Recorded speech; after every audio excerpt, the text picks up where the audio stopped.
Saint-Simon is the second thinker which we are discussing with respect to the development of French sociology. He is both conservative. He is considered as both conservative as well as radical.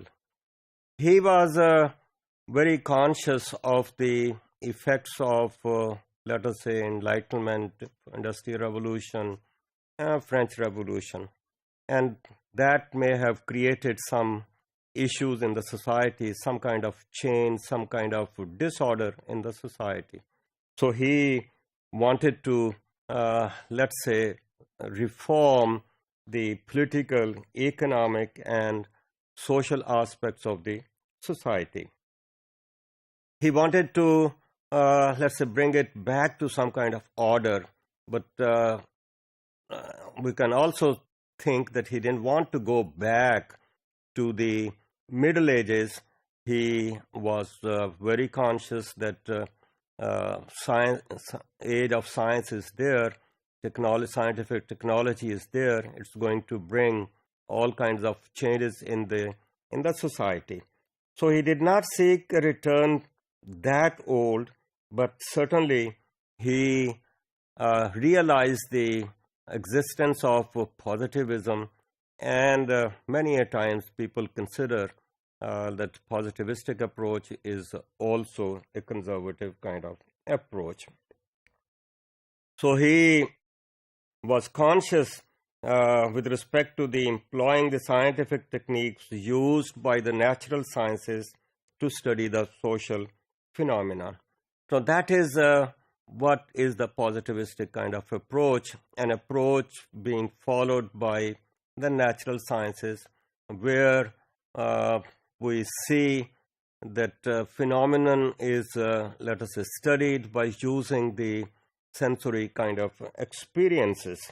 So that is, he said that it is necessary, but we also see that this approach is considered as some kind of conservative approach.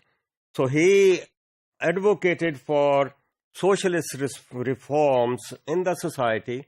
Nevertheless, he may not be considered as a socialist, as we see in the, let's say, in view of Marx. So he saw the need for socialist reforms, especially the centralized planning of the economic system. He was conscious of the fact that the capitalists superseding the feudal society. So that's the economic change in the economic system, whereby the capitalists become very powerful, and there is no check on their riches, on the treatment of the labor. He never considered that it should happen.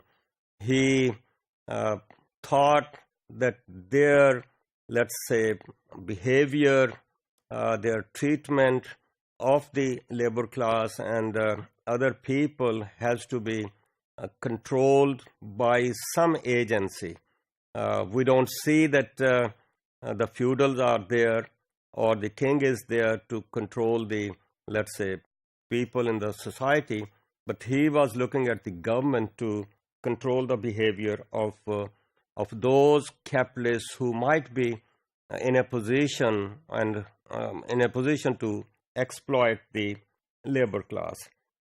Now, that is how he is looking for some centralized body to put a check on the, let's say, approaches of exploitation by the capitalists.